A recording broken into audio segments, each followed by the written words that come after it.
हाँ जी दोस्तों, स्वागत है आपका अपने YouTube चैनल में। तो आज की वीडियो जो है इसमें एक काफ़ी इम्पोर्टेंट पैरामीटर जो है उसके ऊपर बात करेंगे हम। सो वीडियो को शुरू से लेकर अंत तक जरूर ध्यान से देखें। तो पहले दो चार चीज़ें देख लें हम छोटी छोटी, जैसे सेल्स ग्रोथ है, सेल्स ग्रोथ, प्रॉफिट ग्रोथ।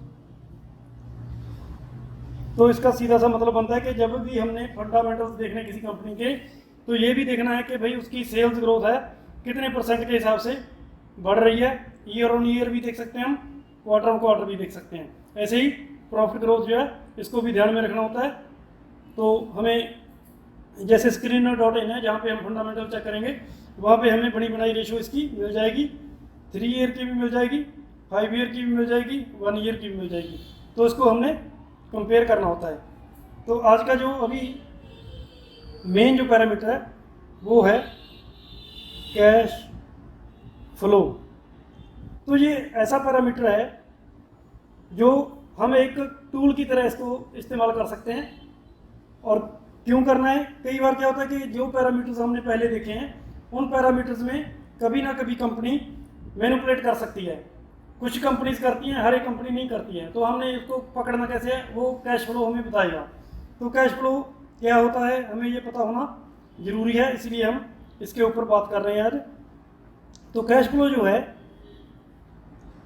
जैसा कि इसके नाम से ही पता चल रहा है हमें कि कैश का फ्लो कैसा रहा पूरे साल में। ये पूरे साल का बताया जाता है कैश फ्लो, मतलब कंपनी के पास कितना कैश आया, कितना कैश गया और क्यों आया क्यों गया, ये चीज़ें हमने देखनी है। ठीक है, तो इसका पहले हम देख लें कि कैश फ्लो जो है इसके आगे और 3 सब मेन्यूज आते हैं। एक आता है कैश फ्रॉम ऑपरेटिंग एक्टिविटीज़, एक आता है कैश फ्रॉम इन्वेस्टिंग एक्टिविटीज़, एक आता है कैश फ्रॉम फाइनेंसिंग एक्टिविटीज़। तो सबसे ज़्यादा जरूरी होता है ये वाला, उसके बाद ये और उसके बाद ये। तो प्रायोरिटी वाइज हम इसको 1, 2, 3 बोलेंगे। बट अगर इसको अच्छे से समझना है कि इसका मतलब क्या है, तो हम इसको रिवर्स में देखेंगे। सबसे पहले ये देखेंगे, फिर ये देखेंगे, फिर ये देखेंगे। एग्जाम्पल के साथ समझ लेते हैं ताकि आपको आसानी हो जाए समझने में। जैसे हमने बोला कि फाइनेंसिंग एक्टिविटी से जो कैश आता है, यहाँ पे लिख देते हैं cash flow from financing activities.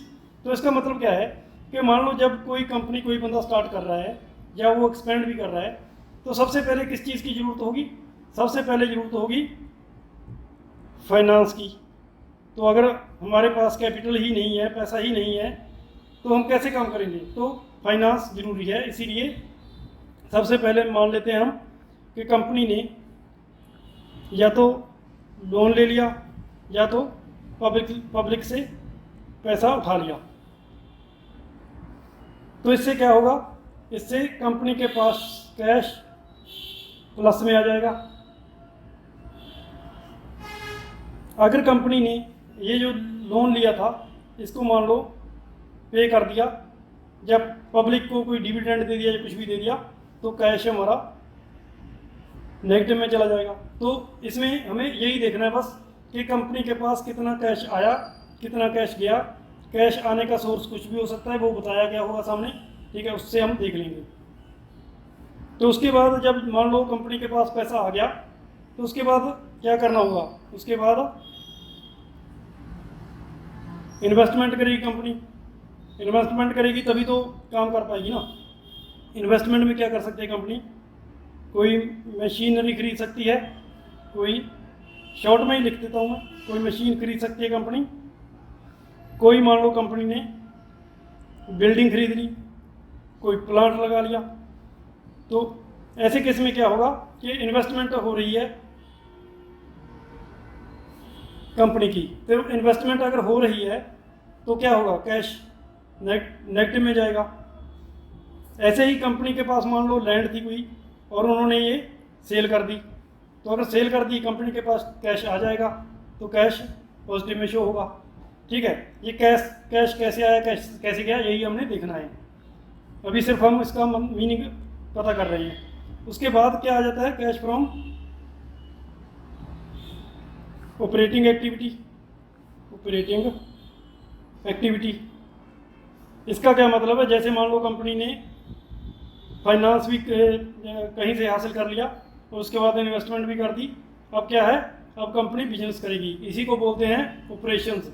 कभी भी हमारी बैलेंस शीट में ये वर्ड अगर हमें मिलता है ऑपरेशन,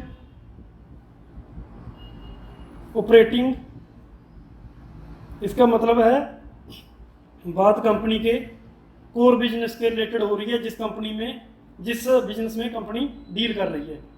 ठीक है, तो इस सेगमेंट में क्या आ जाता है, जैसे मान लो कंपनी के डे टू डे एक्सपेंसेस होते हैं, जैसे कोई कहीं से कहीं पे जाता है कोई एम्प्लॉय कंपनी का, वो डे टू डे एक्सपेंसेस आ गया। तो इसमें अगर कंपनी खर्च कर रही है तो कैश जो है नेगेटिव में जाएगा। ऐसे ही अगर कंपनी बिल्स पे कर रही है, अपनी बिल्स पे कर रही है, वो भी इसी में जाएगा। अगर कंपनी का मान लो कंपनी ने क्रेडिट पे कुछ सामान दिया हुआ था कि उसका जो डेटर था जिससे पैसा लेना था उसको डेटर बोलते हैं, डेटर ने अगर पैसा दे दिया कंपनी को तो क्या हो जाएगा, कैश प्लस में हो जाएगा। तो इसमें हमने यही चीज़ देखनी होती है। अगर हमारा जो cash flow from operating activity है, अगर ये पॉजिटिव में रहता है तो हम इसको पॉजिटिव साइन मानेंगे, अगर ये नेगेटिव में चला जाता है तो इसको हम नेगेटिव साइन मानेंगे। ठीक है, बाकी जैसे जैसे हम उसको देखते जाएंगे फंडामेंटल्स को, वहाँ से हमें समझ में आता जाएगा। जब लाइव फंडामेंटल्स हम चेक करेंगे, कोई वीडियो उसकी डालूंगा मैं 2-4, तो उस टाइम हम इसको डिस्कस करेंगे फर्दर। तो इसके अलावा और क्या आ जाता है, एक तो कैश फ्लो हो गया, एक हो गया फ्री कैश फ्लो। तो इसका क्या मतलब है फ्री कैश फ्लो का, इसका मतलब है कि जो कैश फ्रॉम ऑपरेटिंग एक्टिविटी जो है उसके अकॉर्डिंग जितना भी नेट कैश बचेगा, मान लो एक कोई पैरामीटर था जहाँ पे कंपनी के पास कैश आ गया 50 करोड़ का, और दूसरी में चला गया 10 करोड़ का, तीसरी में भी मान लो चला गया 20 करोड़ का। तो इसका नेट कैसे निकालेंगे कि 50 करोड़ उसके पास आया, 30 करोड़ चला गया, तो इसका नेट अपना क्या आ जाएगा, नेट इसका फ्री कैश फ्लो की बात कर रहा हूँ सिर्फ अभी, कि ऑपरेटिंग एक्टिविटी में अगर कैश हमें प्लस में दिखाई दे रहा है 20 करोड़, तो इट मीन्स कंपनी के पास फ्री कैश फ्लो जो है वो बच रहा है। अगर ये नेगेटिव में चला गया फिर तो फ्री कैश फ्लो का तो कोई मीनिंग ही नहीं रह जाता, क्योंकि ये तो नेगेटिव में चला गया, तो कैश फ्लो तो नेगेटिव में जाएगा। ये नेगेटिव थिंग है, ये पॉजिटिव थिंग है। ठीक है, और एक रह गया हमारा net cash flow. Net cash flow, तो नेट कैश फ्लो क्या है, तीनों एक्टिविटी को लेंगे, कैश फ्रॉम ऑपरेटिंग लेंगे, कैश फ्रॉम इन्वेस्टिंग लेंगे, कैश फ्रॉम फाइनेंसिंग लेंगे। इसमें मान लो इसका पॉजिटिव में आ गया और इसका जो सब टोटल था वो आ गया माइनस में, इसका भी आ गया प्लस में, तो कितना हो गया, ये हो गया 60 करोड़ और 10 करोड़ इसमें माइनस हो गया, तो 70 करोड़ नेट कैश फ्लो जो है, नेट कैश फ्लो जो है पॉजिटिव में दिखाएगा। अगर इसका उल्टा हो जाएगा, मान लो यहाँ पे भी हम इसको कर देते हैं कि भाई ये भी माइनस में आ गया, तो अब क्या हो जाएगा, 50 करोड़ हो गया ये वाला, और ये 20 इसमें से कम करेंगे तो रह गया 30, तो इस केस में 30 करोड़ नेगेटिव में नेट फ्लो चला, नेट कैश फ्लो चला जाएगा। तो इसको हम वैसे तो चाहिए हमें कि भाई कंपनी का कैश नेट कैश फ्लो जो है वो पॉजिटिव ही रही, अगर नेगेटिव में भी जाता है तो इसको हमने नेगेटिव नहीं ले लेना कि हम बोल दें कि भाई पूरा ही नेगेटिव है ये चीज़, क्योंकि इसके लिए हमें फिर देखना पड़ेगा रीज़न